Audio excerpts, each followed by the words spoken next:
Hello student. तो इस video में मैं स्टार्ट करेंगे आरसीसी डिजाइन का ये क्वेश्चन प्रैक्टिस है। ठीक है, इसमें जो भी क्वेश्चन कराया जाएगा उसमें आपका जो भी डिफरेंट डिफरेंट एग्जाम है, एसएससी जेई होएगा, उसी से रिलेटेड क्वेश्चन है। सबका प्रीवियस ईयर क्वेश्चन है, जैसे कि कुछ क्वेश्चन आपका एसएससी जेई में पूछा हुआ है, कुछ आपका क्वेश्चन राजस्थान जेई, कुछ question UP triple SC JEE.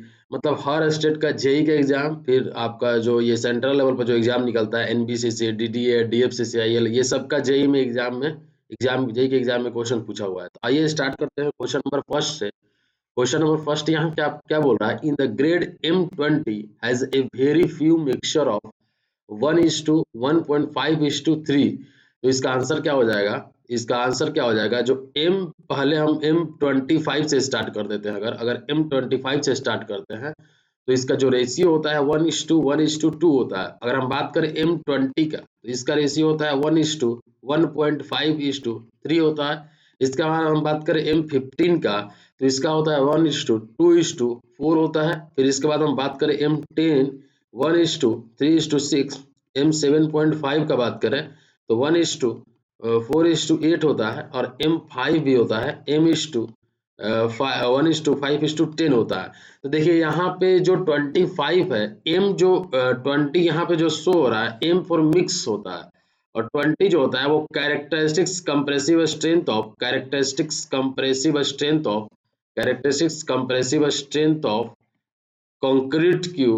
concrete cubes after 28 days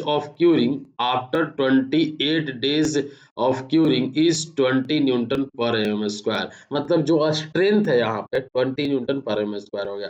तो M25 में 1:1:2 है। इसका मतलब ये है कि एक पार्ट सीमेंट होगा, मतलब 1 kg सीमेंट होगा, 1 kg सैंड होगा, और 2 kg जो होगा वो एग्रीगेट होता है। ठीक है, अगर हम जैसे जैसे हम ऊपर की तरफ जाते हैं तो इसमें क्या होता है, स्ट्रेंथ बढ़ते जाता है और कॉस्ट भी आपका बढ़ते जाता है। ठीक है, तो M25 1:1:2 हो गया, M20 1:1.5:3 हो गया। तो इसका आंसर कौन सा हो जाएगा? ए हो जाएगा। M20 grade as a few mixture of 1:1.5:3। आते हैं सेकेंड क्वेश्चन में। As per IS 456/2000 using working stress method, the modular ratio of M25 grade of concrete for permissible compressive strength due to bending in a concrete equals to 8.5 MPa। देखिए यहाँ पे पूछ क्या रहा है, मॉडुलर रेशियो पूछ रहा है। M equals to 280 divided by 3 sigma CBC में अच्छी तरह से पढ़ा दिए हैं आप लोग को वर्किंग स्ट्रेस मेथड में। ठीक है कि जो मॉडुलर रेशियो है वो हम पूरी तरह से बताएंगे कि क्या होता है और कैसे आता है। तो 280/3 इंटू सिग्मा CBC का वैल्यू यहाँ पे कितना दिया हुआ है? 8.5 दिया हुआ है। अगर आप इस वैल्यू को कैलकुलेट करते हैं तो कितना आता है, आप कैलकुलेट करके जल्दी से जल्दी देख लीजिए कितना आएगा। तो जो इसका वैल्यू है वो आ जाएगा आपका 10.98। और ये जो क्वेश्चन है ये एसएससी जेई में क्वेश्चन पूछा हुआ है। ये जो क्वेश्चन है एसएससी जेई में पूछा हुआ है, तो इसका आंसर क्या हो जाएगा? 10.98। Question number third, to prevent corrosion of steel reinforcement in RCC structure, the pH value of concrete। ठीक है, स्टील में कोरोजन ना हो, स्टील में जो स्टील हम लोग कंक्रीट में प्रोवाइड करते हैं उसमें कोरोजन ना हो, इसके लिए जो कंक्रीट का जो पीएच वैल्यू होता है वो क्या होना चाहिए? हाईली अल्कालाइन होना चाहिए। क्योंकि अगर अगर अल्कालाइन नहीं रहेगा तो एसिडिक वाले टर्म में जाएगा। मतलब क्या होता है कि अगर अल्कलाइन नहीं होगा तो एसिडिक में जाएगा, तो इसलिए यहाँ पे क्या होना चाहिए? हाईली अल्कलाइन होना चाहिए। आते हैं next, fibres used in fibre reinforced concrete are also called as. तो जो हम लोग फाइबर रिइंफोर्स्ड कंक्रीट में जो हम फाइबर्स यूज करते हैं वो क्या, उसको हम लोग क्या बोलते हैं? सेकेंडरी रिइंफोर्समेंट बोलते हैं। और ये जो फाइबर होता है वो किस किस फॉर्म में होता है? नाइलॉन होता है आपका, नाइलॉन हो जाएगा, पायरोलिन हो जाएगा, पायरोलिन हो जाएगा आपका, ग्लास प्रोडक्ट हो जाएगा, एस्बेस्टस हो जाएगा। तो ये सब क्या होता है?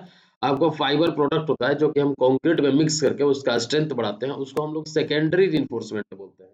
आते हैं next question, for limit state of collapse the partial safety factor by IS 456/2000। IS 456/2000 में जो पार्शियल सेफ्टी फैक्टर होता है वो कंक्रीट के लिए कितना होता है? 1.5 होता है। और स्टील के लिए कितना होता है? ये कंक्रीट के लिए है और स्टील का हम बात करें तो 1.15 होता है। ठीक है, इसी तरह का कोर्सेज में पेपर 2 का जो कोर्सेज हो रहा है इसमें क्या होता है कि working stress method, limit state method पढ़ा दिए, इसके बाद हम क्वेश्चन करा रहे हैं। तो इसी तरह से वहाँ पे पढ़ाई होता है। तो आप जो कोर्सेज है वगैरह वहाँ पे ज्वाइन कर सकते हैं, आचार्य ट्यूटोरियल्स पे आप कोर्सेज ज्वाइन कर सकते हैं। पेपर 2 का स्टार्ट हो गया है, पेपर 2 सिविल के लिए स्टार्ट हो गया है। देखिए इस एग्जाम में, जैसे सीजेई के एग्जाम में आपको क्या है कि ज़्यादातर फोकस करना है सिविल पे, क्योंकि सिविल का ज़्यादा कंटेंट ज़्यादा है। तो आप देख सकते हैं यहाँ पे इस तरह से 1.5 एंड 1.15 हो जाएगा। नेक्स्ट क्वेश्चन आता है the minimum grade of PCC and RCC structure as per IS code. तो पीसीसी और आरसीसी स्ट्रक्चर के लिए कितना होता है मिनिमम ग्रेड ऑफ कंक्रीट? तो आरसीसी के लिए तो M20 होता है, इसमें कोई भी डाउट नहीं है। और पीसीसी का अगर बात करें तो M15 होता है। तो इसका आंसर हो जाएगा सी, M15 एंड M20 रिस्पेक्टिवली। आते हैं next question, in fibre reinforced concrete if the fibres are not dispersed properly then the resulting problem is called balling हो जाएगा। ठीक है, जब अगर फाइबर्स डिस्पर्स नहीं होगा तो बॉलिंग हो जाएगा। ठीक है, सेग्रीगेशन कब होगा? जब कंक्रीट पार्टिकल सेपरेट हो जाता है तब सेग्रीगेशन। अरे सेग्रीगेट पार्टिकल जब कंक्रीट से सेपरेट हो जाता है तो उसको हम सेग्रीगेशन बोलते हैं। कंजेशन कब बोलते हैं? जब रिइंफोर्समेंट हम ज्यादा प्रोवाइड करते हैं और उसमें वाइब्रेशन ना कर सके तो उसको हम लोग कंजेशन बोलते हैं। तो आइए नेक्स्ट आते हैं, M10 grade of concrete mixing ratio is approximately. अभी हम बताएं कि M25 का कितना होता है, 1:1:2 होता है, 1:1:2 होता है। M20 की बात करें तो 1:1.5:3 हो जाएगा। M15 का बात करें तो M1:1:2:4 हो जाएगा। M10 की अगर बात करें तो 1:3:6 हो जाएगा। M7.5 का बात करें तो 1:4:8 हो जाएगा। M5 का बात करें तो 1:5:10 हो जाएगा। तो यहाँ पे किसका पूछ रहा है? आपका M10 का पूछ रहा है। तो M10 का कितना हो जाएगा? 1:3:6। तो इसका आंसर हो जाएगा ए। आते हैं नेक्स्ट क्वेश्चन में, What shall be the minimum grade of concrete for reinforced concrete? Reinforced concrete के लिए जो मिनिमम ग्रेड होता है वो कितना होता है? M20 होता है। ध्यान रखिएगा M20 होता है minimum grade. As per IS 456-2000, the relationship between the modulus of rupture and characteristics cube strength of concrete तो 0.70 रूट FCK होता है। modulus of rupture जो होता है उसको हम टेंसाइल स्ट्रेंथ भी बोल सकते हैं, टेंसाइल स्ट्रेंथ, क्योंकि कंक्रीट को क्या करेगा? रप्चर करेगा अगर हम लोग खींचेंगे उसको। तो यहाँ पे क्या हो जाएगा? जो कंक्रीट का जो स्ट्रेंथ होगा modulus of rupture 0.7 root FCK होगा। तो इसका आंसर हो जाएगा ए। आते हैं नेक्स्ट क्वेश्चन में, if FCK is the characteristics cube compressive strength of concrete in Newton per square meter, then the modulus of elasticity of concrete as per IS 456-2000 is assumed as। तो modulus of elasticity कितना हो जाएगा? 5000 root FCK होगा आपका modulus of elasticity of concrete, 5000 root FCK होगा। Characteristics strength के बारे में ऑलरेडी हम बढ़िया से बताए हुए हैं अपने क्लासेस में। ठीक है, तो ये आपको पता चल गया। अब आते हैं the steel beam of light section. ठीक है, steel beam of light section place in A plane cement concrete और कोल्ड। तो हम लोग क्या देखिएगा कि प्लेन सीमेंट कंक्रीट में हम लोग क्या यूज करते हैं? ज्वाइस्ट यूज करते हैं, फिलर ज्वाइस्ट। वो किस फॉर्म में होता है? वो एंगल के फॉर्म में होता है। आपने देखा होगा कभी कभी क्या होता है कि हम लोग छतों के कास्टिंग या फिर बीम वाला में तो हम लोग इस तरह का एंगल सेक्शन प्रोवाइड कर देते हैं, एंगल सेक्शन प्रोवाइड कर देते हैं, उसी को हम लोग फिलर ज्वाइस्ट बोलते हैं। तो इसका आंसर हो जाएगा फिलर ज्वाइस्ट। यहाँ पे लिखा भी हुआ है, in this type of wall floor rolled steel joist of required section are spaced at a distance of 45 cm to 90 cm center, and the spaces between the joists are filled with cement concrete. The floor is then finished by one of the usual ways. The filler joint may either rest on the walls or may be joined to the main rolled steel beams। तो ये इस तरह का हम लोग provide करते हैं, तो इसको हम लोग फिलर joist बोलेंगे। आते हैं next question, the tensile strength of concrete express as the ratio of compressive strength. तो देखिए टेंसाइल स्ट्रेंथ और कंप्रेसिव स्ट्रेंथ का जो रेशियो होता है वो 1/10 होता है। मतलब 10% होता है कंप्रेसिव स्ट्रेंथ का टेंसाइल स्ट्रेंथ का वैल्यू। टेंसाइल स्ट्रेंथ का वैल्यू कंप्रेसिव स्ट्रेंथ से 10% होता है। तो इसका 1/10 हो जाएगा आंसर। ठीक है, क्योंकि कंक्रीट जो होता है ना वो आपका ब्रिटल मटेरियल है, वो कंप्रेशन को ज्यादा रेजिस्ट करता है, कंप्रेशन में स्ट्रांग होता है, और टेंशन में जो होता है वो वीक होता है। तो इसलिए आप ध्यान रखिएगा इस चीज को। आते हैं next question, examine the following statement, factor of safety for a steel should be based on it's yield stress. ठीक है, ये तो सही है आपका, factor of safety for steel should be based on ultimate stress. हम लोग सब हमेशा जो स्टील के लिए फैक्टर ऑफ सेफ्टी लेते हैं वो अप टू यील्ड स्ट्रेस तक ही लेते हैं, और जब हम कंक्रीट का देते हैं तो उसमें कितना तक लेते हैं? अल्टीमेट स्ट्रेस तक लेते हैं। ये दो चीज आप याद रखिएगा यहाँ पे। तो इसका आंसर कौन सा हो जाएगा? 1 और 4 हो जाएगा कंक्रीट। तो इसका आंसर 1 और 4 हो जाएगा। ठीक है, आते हैं next question, consider the following a statement regarding the working stress design of under reinforced RC section। देखिए अंडर reinforced सेक्शन होता है, तीन टाइप का सेक्शन होता है, एक होता है अंडर reinforced, एक होता है बैलेंस सेक्शन और एक होता है over reinforced section. Under reinforced, balanced section, balance section और ओवर reinforced सेक्शन। अगर ये हम थोड़ा सा फास्ट इसलिए बता रहे हैं क्योंकि हम ऑलरेडी ये सब थ्योरी में करा दिए हैं, क्वेश्चन तो जो पढ़ा होगा वो इजीली बना पाएगा। तो अंडर reinforced में, अंडर reinforced सेक्शन में जो neutral axis, neutral depth of axis होता है वो लेस देन होता है एक्सयू मैक्स से। यहाँ पे एक्सयू इक्वल्स टू एक्सयू मैक्स हो जाएगा और यहाँ पे ओवर इन्फोर्स में एक्सयू ग्रेटर देन एक्सयू मैक्स हो जाएगा। तो आप यहाँ पे ध्यान रखिएगा, तो ये neutral depth will be greater than that of the balance section, तो ये तो होगा नहीं क्योंकि ये अंडर इन्फोर्स सेक्शन है, इसमें तो कम होता है, तो ये नहीं होगा।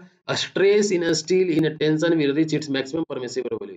देखिए अंडर इन्फोर्स सेक्शन में क्या होता है, समझिए बात को। अंडर इन्फोर्स सेक्शन में क्या होता है, जो स्टील होता है वो पहले फिल करता है, कंक्रीट बाद में फिल करता है। अगर ये होता है तो बहुत बढ़िया है हम लोग के लिए, क्योंकि जब स्टील फेल करेगा तो एक हमको प्रॉपर इंडिकेशन दे देगा कि जो स्ट्रक्चर है वो फेल होने वाला है, क्योंकि स्टील पहले डिफॉर्म होगा। अगर कंक्रीट पहले फेल करता है, डायरेक्टली कोलैप्स कर जाता है, वो होता है ओवर इन्फोर्स सेक्शन में।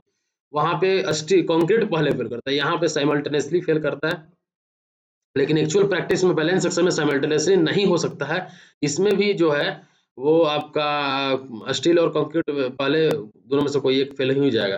तो सबसे अच्छा जो सेक्शन होता है अंडर इन्फोर्स सेक्शन होता है, तो इसका तो पहला आंसर गलत हो जाएगा, दूसरा द स्ट्रेस इन स्टील ये हो जाएगा सही, और the moment of resistance will be less than that of the balance section ये भी सही हो जाएगा। जब एक्सयू का वैल्यू लेस है तो मोमेंट ऑफ रेजिस्टेंस भी लेस ही होगा, तो यहाँ पे आंसर हो जाएगा आपका the concrete on tension side is also to be considered for calculating the moment of resistance. तो ये तो होगा नहीं, टेंशन साइड हम लोग इग्नोर कर देते हैं, नहीं लेते हैं, तो इसका आंसर हो जाएगा वन नहीं होगा, 2 हो जाएगा और 3 हो जाएगा। तो इसका आंसर क्या हो जाएगा, 2 और 3, डी इसका आंसर हो जाएगा। आते हैं नेक्स्ट क्वेश्चन में, the partial safety factor for material considered for concrete 1.50 होगा। ठीक है, the full form of RBC, the reinforced brick concrete जो होता है वो आपका आरबीसी होता है। इसमें क्या करते हैं, जो ब्रिक मेसनरी हम लोग करते हैं, ब्रिक मेसनरी जो करते हैं उसमें रिइंफोर्सिंग मटेरियल भी यूज करते हैं हम लोग। आते हैं next question, concrete is an brittle material, concrete क्या है, ब्रिटल मटेरियल है। ठीक है, आते हैं next question, as per IS 456/2000 ये कंक्रीट का कोड बुक है, और हम स्टील का कोड बुक कौन सा यूज करते हैं, IS 800 2007 यूज करते हैं। ठीक है, the flexural strength of concrete for the characteristics give compressive strength of 25 Newton पर mm स्क्वायर। तो फ्लेक्सुरल स्ट्रेंथ का फॉर्मूला क्या होता है, 0.7 रूट FCK होता है। तो यहाँ पे 0.7 रूट FCK कितना है 25, तो इसका क्या आंसर हो जाएगा 0.7 into 5 मतलब 3.50 न्यूटन पर mm स्क्वायर इसका आंसर हो जाएगा। तो इसका आंसर कौन सा होगा, इसका आंसर कौन सा होगा, इसका आंसर हो जाएगा 3.50, सी इसका आंसर हो जाएगा। आते हैं next question, as per IS 4562 the minimum grade of concrete used for severe exposure condition. देखिए यहाँ पे सीवर एक्सपोजर कंडीशन दिया हुआ है, मिनिमम ग्रेड ऑफ कंक्रीट। अब यहाँ पे पीसीसी नहीं बोला है और आरसीसी नहीं बोला है। आप एक बार से सोच लीजिए कि इसका आंसर क्या होगा, आप एक बार से सोच लीजिए इसका आंसर क्या होगा। ठीक है, पीसीसी और आरसीसी के लिए मिनिमम ग्रेड ऑफ कंक्रीट क्या होगा, तो इसका पीसीसी नहीं डिफाइंड और आरसीसी नहीं, तो पीसीसी में एक्चुअली M20 होता है और आरसीसी में M30 होता है। ठीक है, ये वाला हम क्वेश्चन टेलीग्राम ग्रुप के लिंक में भी शेयर किए थे, तो बहुत लोग इसको 30 मारा, कोई को 20 मारा है। ठीक है, इसमें M20, लेकिन यहाँ पे जो आंसर है, ये जो क्वेश्चन है, ये क्वेश्चन आपका पूछा हुआ है, किसने पूछा हुआ है एक बार हम देख लेते हैं। ये क्वेश्चन पूछा हुआ है DFCCIL में, ये क्वेश्चन पूछा हुआ है DFCCIL के जेईई के एग्जाम में जो 2018 में हुआ था, उसमें ये क्वेश्चन पूछा हुआ है, और उसमें वहां पे सही जो आंसर मारा है DFCCIL वालों ने, उस वहां पे बी को सही माना है। तो मतलब वो माना है कि पीसीसी है, लेकिन यहाँ पे कोई 30 भी मान देता क्योंकि आरसीसी से समझ के, तो इसका आंसर आप देख लीजिए M20 होगा। नेक्स्ट क्वेश्चन में आते हैं, what is the unit for a standard deviation in concrete mix design. Concrete mix design में जो यूनिट होता है स्टैंडर्ड डेविएशन का क्या होता है। ठीक है, ये क्वेश्चन पूछा है, MP वाले में पूछा हुआ है क्वेश्चन। ये इसका जो वैल्यू होता है F equals to FM plus 1.65 into sigma होता है। आपको सिग्मा का यूनिट निकालना है, तो सिग्मा का यूनिट क्या होगा, F minus FM divided by 1.65, मतलब जो F का वैल्यू यूनिट होगा तो F का यूनिट क्या होगा, कैरेक्टरिस्टिक स्ट्रेंथ का FCK का न्यूटन पर mm स्क्वायर होगा, तो MPa हो जाएगा इसका आंसर, न्यूटन पर mm स्क्वायर। नेक्स्ट क्वेश्चन में आते हैं, द टर्म और the relation between the effective modulus E and short term modulus E में क्या डिफरेंस और की कोएफिशिएंट दिया हुआ है। तो E C equals to EC divided by 1 plus theta होता है, और ये किस में है, ये D में है। तो ये आप याद रखिएगा, ठीक है, ये आप याद रखिएगा, ये भी क्वेश्चन DFCCL के जेई के एग्जाम में क्वेश्चन पूछा हुआ है, तो आप इसको याद रखिएगा। यहाँ पे जो ECE होगा वो कम होगा EC से, ठीक है क्योंकि इसमें डिवाइड हो रहा है तो ये कम वैल्यू आएगा। आते हैं नेक्स्ट क्वेश्चन में, according to IS 456 the exposure condition of concrete surface to coastal environment, याद रखिएगा कोस्टल इन्वायरमेंट पूछ रहा है, उसको हम लोग किस क्लासिफिकेशन में रखते हैं। तो इसको समझने से पहले हम एक चीज यहाँ पे समझाने वाले हैं आपको। ये जो हम यहाँ पेस्ट किए हैं, ये एक्चुअली IS 456 2000 में ये चीज दिया हुआ है, डिट्टो यही चीज दिया हुआ है, वही हम उठा के यहाँ पे रख दिए हैं। IS 456 से भी बहुत सारा क्वेश्चन आता है, ठीक है, उसका भी हम बताएंगे आपको एक दो क्लास लेके। जो माइल्ड होता है, माइल्ड इन्वायरमेंट के लिए जो concrete surface protected against weather और aggressive condition, concrete surface protected मतलब सुरक्षित है वेदर और एग्रेसिव कंडीशन से, except those situated in coastal area, मतलब कोस्टल एरिया वाले को हटा के अगर हम बात करें तो इसमें क्या हो जाएगा, माइल्ड कंडीशन में आ जाएगा। मॉडरेट में क्या आएगा, concrete surface sheltered from sewer rain और freezing whilst wet concrete exposed to condensation and rain, concrete continuously under water, concrete in a contact or bonded under non aggressive soil, grounded water। तो ये आपका moderate में आ जाएगा। Sewer condition में क्या आएगा, concrete surface exposed to severe rain, मतलब heavy rain हो रहा है, कभी भीग रहा है सरफेस, कभी सूख रहा है, और आपका कभी कभी ठंडा हो जा रहा है, तो ये सब किस में आ जाएगा, आपका सीवर कंडीशन में आएगा। और एक चीज दिया हुआ है, concrete completely immersed in sea water, concrete exposed to coastal environment is severe condition. Directly वहां से उठा के क्वेश्चन में पूछ दिया, तो इसका आंसर क्या हो जाएगा, पिछला वाला क्वेश्चन क्या, सीवर हो जाएगा, सीवियर कंडीशन हो जाएगा। वेरी सीवियर कंडीशन कब होगा, जब कंक्रीट सरफेस जो होगा वो सी वाटर जो स्प्रे होता है धीरे धीरे धीरे धीरे हर पोर्स में जाएगा, तो वो बहुत खतरनाक होता है, इसलिए यहाँ पे वेरी सीवर कंडीशन में आ जाता है, ठीक है। और सीवर फ्रीजिंग तो ये समझ में आ गया। एक्सट्रीम कंडीशन क्या होगा, जैसे कि आप जो टाइडल वाइडल होता है, जब ज्वालामुखी ये सब वगैरह आता है, तो concrete in contact with buried under aggressive soil ground water surface of A member in tidal zone, तो ये सब किस में आ जाएगा, एक्सट्रीम कंडीशन में आ जाएगा। तो ध्यान से देखिए, देख लिया आप, यहाँ पे आपको ये चीज समझ में आ गया। ये क्वेश्चन पूछता है इससे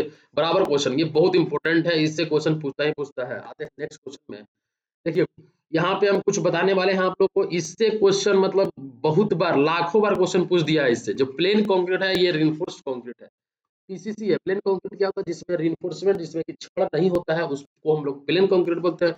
जिसमें छड़ होता है, सरिया होता है, उसको हम रिइंफोर्स्ड कंक्रीट बोलते हैं। तो उसमें माइल्ड कंडीशन के लिए जो मिनिमम सीमेंट कंटेंट होगा वो 220 होगा, मॉडरेट के लिए 240 होगा, सीवर के लिए 250 होगा, वेरी सीवर के लिए 260 होगा, और एक्सट्रीम के लिए 280 होगा। यहाँ पे minimum free water cement ratio भी दिया हुआ है आपका 0.60, 0.60, 0.5, 0.45, 0.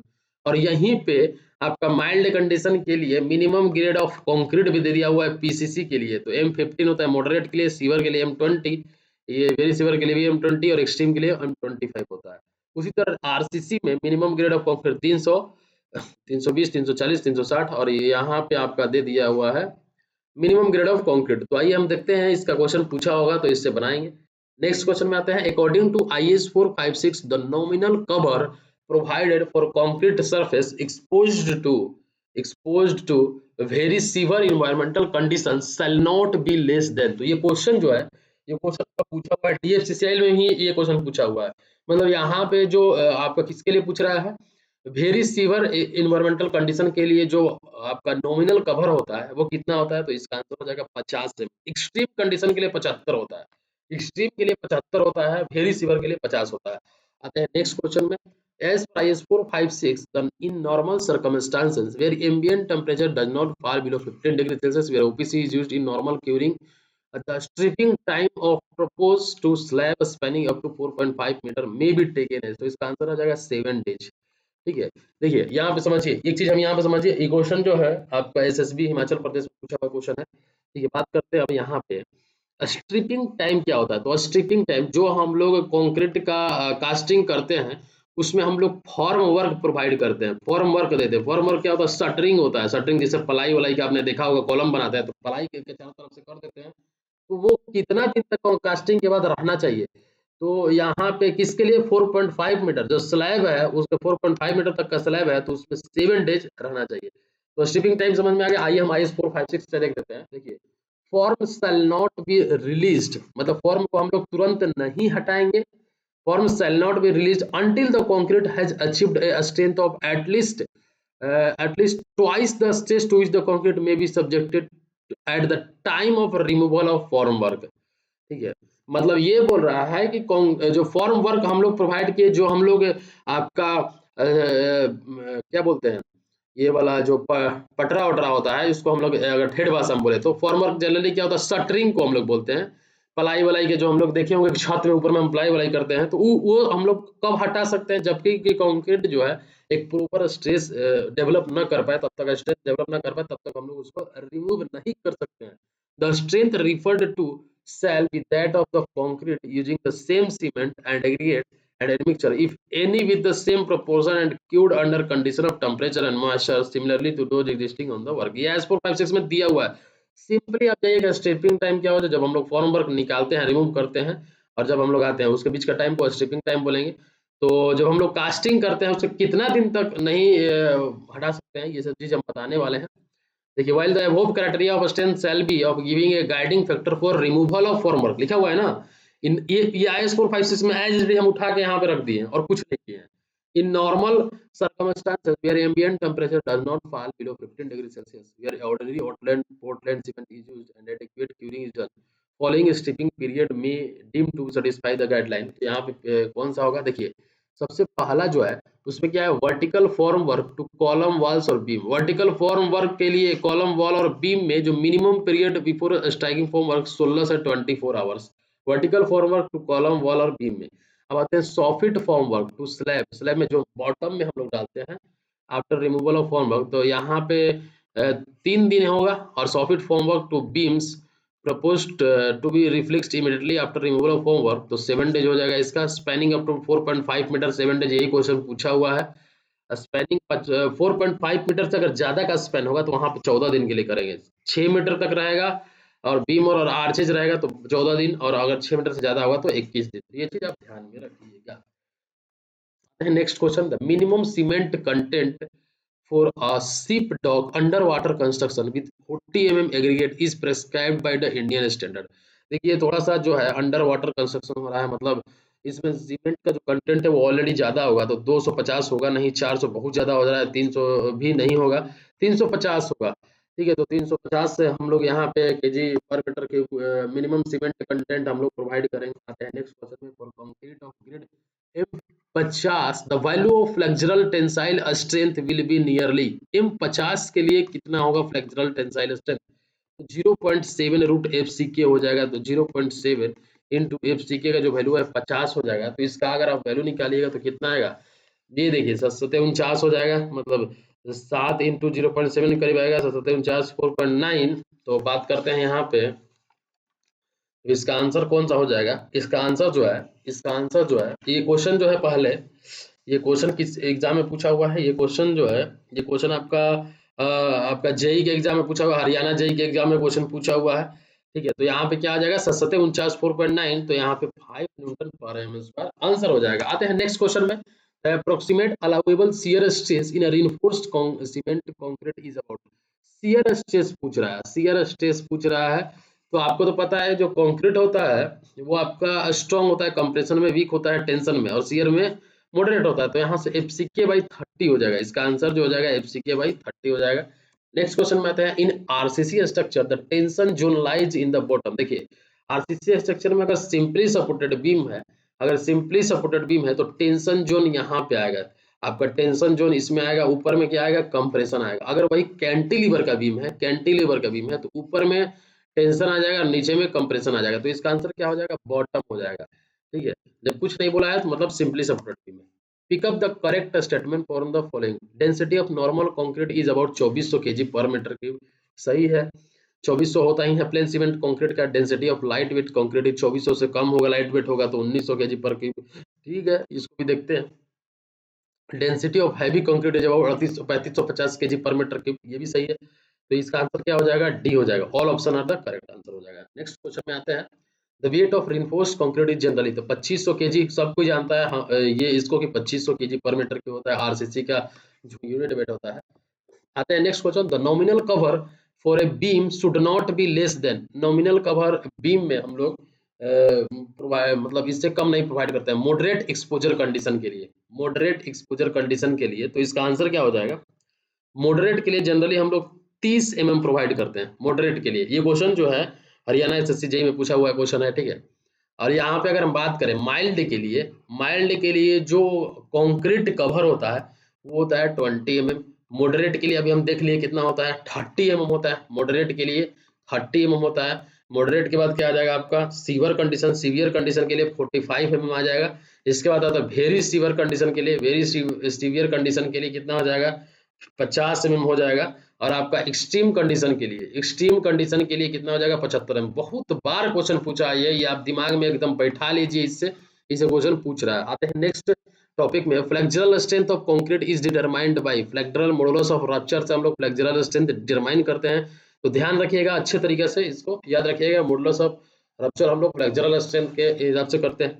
आते हैं next question, if EC equals to A root F C K, EC equals to 5000 या फिर 5700 रूट एफ सी के होता है। 5700 रूट एफ सी के आपका IS 456 9084 में दिया हुआ है, और 5000 रूट एफ सी के जो है वो आपका IS 456 और 2000 जो अमेंडमेंट हो गया उसमें दिया हुआ है। तो इसका आंसर यहाँ पे 5700 हो जाएगा, क्योंकि 5000 तो दिया ही नहीं हुआ है। तो इसका आंसर कितना हो जाएगा 5700 हो जाएगा। ठीक है, यहाँ तक समझ में आ गया। देखिए वैसे इसका जो पार्ट 2 का वीडियो है, पार्ट 2 का वीडियो जो नेक्स्ट क्वेश्चन है वो सिविल ज्ञान सिटी चैनल पे आपको मिलेगा, सिविल ज्ञान सिटी। और भी वहाँ पे बहुत तरह तरह का वीडियो हम अपलोड कर रहे हैं, आपको सीमेंट से रिलेटेड क्वेश्चन मिल जाएगा, वहाँ पे स्टोन का टॉपिक का क्वेश्चन मिल जाएगा, और भी प्रीवियस से रिलेटेड वहाँ पे भी बताए हैं। तो उस चैनल को जाके आप सब्सक्राइब कर लिए, सिविल ज्ञान सिटी। आप यूट्यूब पे सर्च करिएगा डायरेक्टली सिविल ज्ञान सिटी सीके गुप्ता, सिविल ज्ञान सिटी सीके गुप्ता, या फिर जैसे सिविल ज्ञान सिटी अगर आप सर्च करिएगा सिविल ज्ञान सिटी तो इसमें आपको मिल जाएगा। आते हैं next question, if the standard deviation of 40 concrete cube sample is 3 MPa, जो स्टैंडर्ड डेविएशन दिया हुआ है वो 3 MPa दिया हुआ है, 3 MPa दिया हुआ है। एंड एवरेज जो स्ट्रेंथ है, मीन स्ट्रेंथ जो है वो 30 MPa दिया हुआ है। ठीक है, ठीक है। तो कोफिशिएंट ऑफ वेरिएशन, तो कोफिशिएंट ऑफ वेरिएशन का जो वैल्यू होता है 100 सिग्मा बाई पी बार होता है। तो 100 सिग्मा का वैल्यू कितना है 3, और पी बार का वैल्यू जो है वो 30 दिया हुआ है। तो 3 हमें 30 और 10, तो यहाँ पे 10 जो है इसका आंसर हो जाएगा। तो कोफिशिएंट ऑफ वेरिएशन जो होगा वो 10% होगा।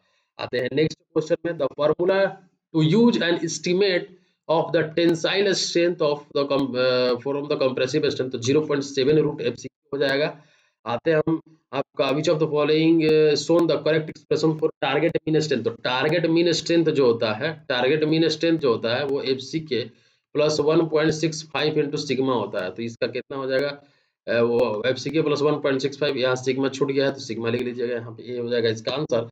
Permissible stress stress sigma C B C as per IS 456 M20 के लिए कितना होता है, ये ऑलरेडी हम बता दिए आपको जब हम लेक्चर 1 ले रहे थे RCC डिजाइन का, तो उसमें बढ़िया तरीके से बताया है कि सिग्मा सीबीसी का जो वैल्यू होगा वो कितना होगा। तो सिग्मा सीबीसी एक्चुअली जो है आपका बेंडिंग कंप्रेसिव स्ट्रेंथ है, तो इसका वैल्यू हम बोले थे कि 1/3 के करीब में लेते हैं, तो 20/3 करेंगे तो 7 के करीब में आएगा। तो इसलिए इसका आंसर हो जाएगा 7 न्यूटन पर एम स्क्वायर। मतलब 1/3 होता नहीं है, लेकिन IS 456 के हिसाब से हम जितना भी उसका देखे उसका 1/3 के टर्म में, जैसे आपका बात करें हम M30 का अगर बात करें तो 10 उसका दिया हुआ है। ठीक है, अगर हम M25 का बात करें, ठीक है, तो आपका उसमें दिया हुआ है 3 से डिवाइड करिएगा 8 दिया हुआ, तो 8 हो जाएगा इसका। तो इस तरह से होता है। तो ऐसे इसमें M20 के लिए 7 हो जाएगा। The grade of concrete generally not used in RCC में हम लोग M10 ग्रेड का कंक्रीट हम लोग कभी भी यूज नहीं करते हैं। M20 यूज करते हैं जो मिनिमम ग्रेड होता है, M40 यूज करते हैं। अब ये दोनों में M10 ही होगा। अगर ये नहीं रहता M50 रहता तो यहाँ पे M15 मारते, लेकिन अभी हम यहाँ पे M10 मारेंगे। ये M15 पहले यूज करते थे जब IS 456 9084 था, तब मिनिमम ग्रेड ऑफ कंक्रीट क्या था M15 था, लेकिन IS 456 2000 के हिसाब से जो मिनिमम ग्रेड ऑफ कंक्रीट हो गया है वो M20 हो गया है। तो यहाँ पर आंसर सी हो जाएगा कि हम लोग नहीं यूज करते हैं, सी हो जाएगा। The weight of 1 cubic metre of PCC 2400 plain cement concrete का जो यूनिट वेट होगा। What is the thickness of plastering provided for under side of RCC work. तो इसका 6 mm हो जाएगा। जनरली हम लोग सीलिंग प्लास्टर जो छत का प्लास्टर करते हैं उसमें हम लोग 6 mm प्लास्टर करते हैं। इनसाइड वॉल का जो प्लास्टर करते हैं उसमें 12 mm प्लास्टर करते हैं, और जो आउटसाइड वॉल होता है, आउटसाइड वॉल होता है उसका हम 18 mm से 19 mm के बीच में करते हैं। तो ये उसका प्लास्टर का हो जाएगा। तो आते हैं हम लोग next question, what is the target mean strength of M30 grade concrete if standard deviation is 5। तो टारगेट मीन स्ट्रेंथ क्या हो जाएगा, एफ सी के प्लस 1.65 इंटू सिग्मा होगा। तो एफ सी के का वैल्यू 30 प्लस 1.65 इंटू सिग्मा का वैल्यू 5, तो इसका आंसर क्या हो जाएगा, 50 5 2 5 36 2 32 3 5 8.38.25 इसका आंसर हो जाएगा सी। नेक्स्ट क्वेश्चन में आते हैं, the target mean strength of M20 grade concrete is 27 newton पर the value of standard deviation. तो टारगेट मीन स्ट्रेंथ 27 दिया हुआ है, आपका एफसीके 20 दिया हुआ है, 1.65 इंटू सिग्मा होता है, तो सिग्मा का वैल्यू को निकालिएगा तो 27 माइनस 20 डिवाइडेड बाई 1.65, तो 7 डिवाइडेड बाई 1.65 हो जाएगा, ठीक है, 7 डिवाइडेड बाई 1.65, तो इसका आंसर क्या हो जाएगा, ठीक है। ये क्वेश्चन जो है आपका एसएससी जेईई में 2018 में क्वेश्चन पूछा हुआ है, तो इसका आंसर आप डिवाइड कर लीजिएगा तो 4.24 हो जाएगा।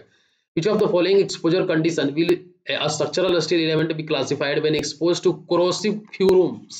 अब देखिए यहाँ पे corrosive fumes दे दिया, अभी हम आपको बताएं, ठीक है, इसका आंसर फटाफट से अपने दिमाग में सोच लीजिए कि क्या होगा आपका corrosive fumes में आपका क्या हो जाएगा। तो मॉडरेट तो होगा नहीं, ये तो कंफर्म है आपका, यही वेरी सीवर और एक्सट्रीम में से होगा। तो एक्सट्रीम जो होता है वो टाइडल जोन में होता है, जब ज्वालामुखी वगैरह ये सब आता है, टाइडल जोन जो होता है, ठीक है, जो ये ज्वार भाटा जो सब आता है उसके वजह से आपका खतरनाक, जहाँ पे डेंजरस केमिकल का यूज करते हैं वहां पे होता है, लेकिन कोरोसिव फ्यूम में हम लोग वेरी सीवर तक जा सकते हैं, ठीक है, वेरी सीवर तक हम लोग जा सकते हैं। इसमें क्या होगा, समुद्री जल का बौछार होगा इस पे, जो आपका सी स्प्रे होगा, इसमें सी स्प्रे होगा, कोरोसिव फ्यूम्स भी बोल सकते हैं यहाँ पे।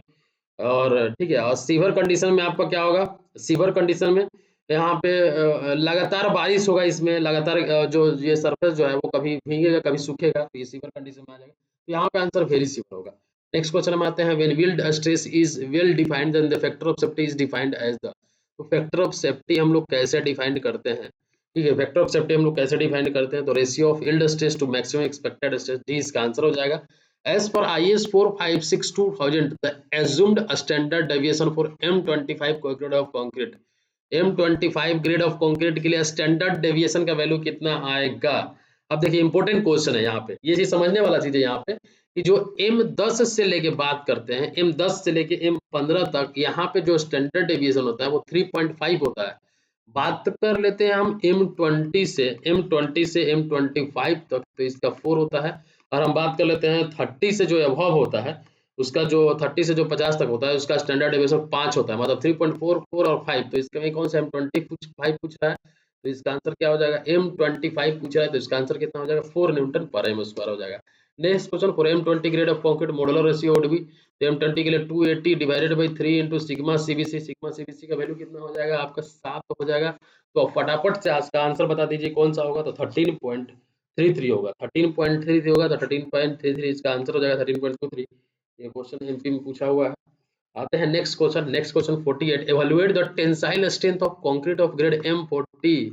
टेंसाइल स्ट्रेंथ निकाल रहा है 0.7 रूट एफसी के, तो 0.7 इंटू रूट 40 हो जाएगा, तो इसका आंसर आप कैलकुलेट करिएगा तो 4.42 न्यूटन पर एमएम स्क्वायर होगा। तो इसका आंसर कितना कौन सा हो जाएगा, ए हो जाएगा, ठीक है। और ये क्वेश्चन भी एमपी में पूछा हुआ है, for structural purpose the minimum grade of concrete as per the code, structural purpose के लिए जो मिनिमम ग्रेड ऑफ कंक्रीट होगा वो M20 होगा यहाँ पे, ठीक है, तो M20 हो जाएगा। Empirical relation between tensile strength and compressive strength of concrete is given by, empirical relation जो टेंसाइल स्ट्रेंथ का जो होगा वो 0.47 इंटू एफसीके, ये होगा नहीं, ये 0.47 टेंसाइल ये भी नहीं होगा। जो टेंसाइल स्ट्रेंथ का जो वैल्यू होता है एक्चुअली 0.7 रूट एफसीके होता है, तो यहाँ पे हम इसको कांस्टेंट अगर के मान लेते हैं और एफसीके के पावर 1/2 होता है, तो ये n का वैल्यू हो जाएगा। तो ये किस फॉर्म में आ रहा है, ये आपका c के फॉर्म में आ रहा है, तो आपका आंसर हो जाएगा इसका c। अभी हम इसको यहीं तक रहने देते हैं। नेक्स्ट जो पार्ट है आपको, नेक्स्ट पार्ट सिविल ज्ञान सिटी चैनल पे, सिविल ज्ञान सिटी जो चैनल है उस पे आपका नेक्स्ट पार्ट आएगा, वहां पे आप जाके देख सकते हैं, ठीक है। तो यहाँ पे हम इस वीडियो को यहीं तक एंड करते हैं। आप क्लासेस ज्वाइन कर सकते हैं, पेपर 2 का क्लासेस जो है वो ऑलरेडी चल रहा है सिविल के लिए, और पेपर 1 में भी जो सिविल का क्लासेस है, सिविल का जो है उसमें ज्यादा पोर्शन पूछेगा, 40 क्वेश्चन उसमें पूछेगा, 120 क्वेश्चन इसमें पूछेगा, कुल मिला के 60 क्वेश्चन जो है वो सिविल से पूछेगा। तो आपको इसका तैयारी बहुत बढ़िया से करना होगा। अब ज्यादातर फोकस मत करिए इलेक्ट्रिकल मैकेनिकल पे, थोड़ा सा पढ़िए लेकिन उतना डीप में मत घुस पढ़िए। ठीक है, आप यहाँ कोर्सेज ज्वाइन कर सकते हैं और आपका प्रीवियस ईयर का भी वीडियो भी जाकर देख सकते हैं, और आपको इस एग्जाम में अपना एक सीट अपना रिजर्व करना ही करना है। तो आप देख सकते हैं, अगर आपको कोई भी डाउट होता है, ये क्वेश्चन जो है, what is the Poisson ratio for normal concrete of strength design and serviceability criteria respectively, इस क्वेश्चन को आपको पूरा आंसर देना है। इस क्वेश्चन का आंसर आपको कमेंट बॉक्स में जरूर से जरूर दीजिए कि क्या होगा। पॉइजन रेशियो बोल रहा है कि नॉर्मल कंक्रीट के लिए कितना होना चाहिए, पूरा strength design and serviceability criteria दोनों के लिए जो पॉइजन रेशियो का वैल्यू होगा वो कितना होना चाहिए। आप आंसर जरूर से जरूर बताइए कि इसमें कौन सा आंसर होगा इसका। ठीक है, इस वीडियो को हम यहीं तक एंड करते हैं। Thank you for watching this video, have a nice day.